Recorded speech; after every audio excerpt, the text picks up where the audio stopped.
justice. Je passe immédiatement la parole à M. Patrick Watzmann, qui est professeur de droit public, qui est je dirais un combattant des droits de l'homme, mais aussi déontologue à notre ville de Strasbourg. Merci beaucoup. Il y a un vers du poète italien Giuseppe Ungaretti qui me hante ces jours-ci. Arrivera-t-il à cette heure que la cendre prévale? Tel est l'enjeu, une fois de plus, de cette élection présidentielle, comme en 2002. Cela a déjà été dit, je n'y reviens pas. Il y a d'un côté le refus de la société ouverte, le refus des valeurs, d'ouverture.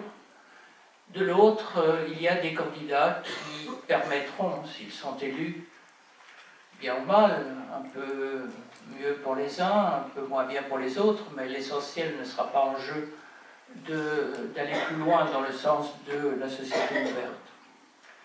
En démocratie, disait Claude Lefort, le lieu du pouvoir est un lieu vide. Je ne veux pas de quelqu'un qui le remplira terriblement de sa présence et qui, une fois qu'elle serait là, s'y prendrait très certainement pour être dans une logique qui est celle de l'extrême droite. Ça consiste à confisquer la démocratie, à trouver d'excellents arguments pour prolonger une situation exceptionnelle. Une situation exceptionnelle, un régime d'exception.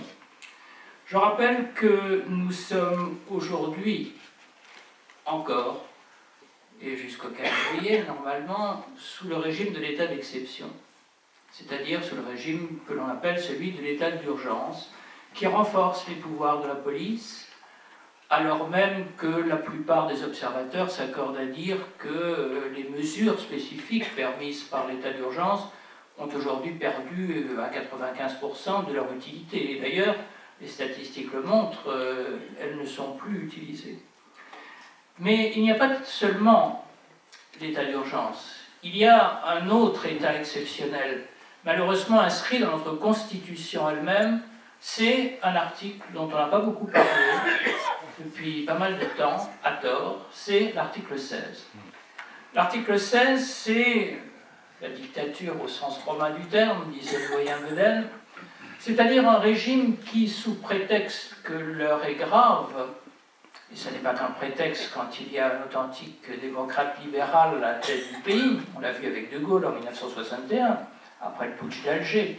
C'est un régime qui permet au président de la République tout simplement de concentrer entre ses mains l'ensemble des pouvoirs législatifs et exécutifs.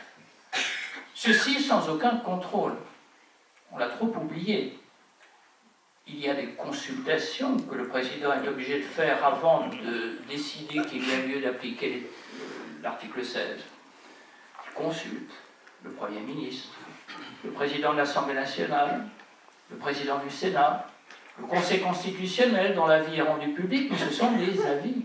Ce qui signifie que la décision elle-même, elle appartient au président de la République seul.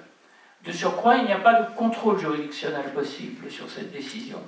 Le Conseil d'État a déclaré que c'était un acte de gouvernement, c'est-à-dire un acte qui échappait au contrôle de toute juridiction, administrative comme judiciaire. C'est le président de la République qui décidera si les conditions posées par l'article 16 sont remplies.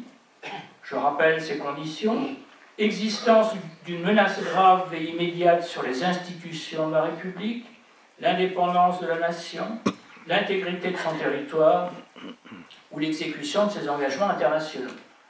Première série de conditions.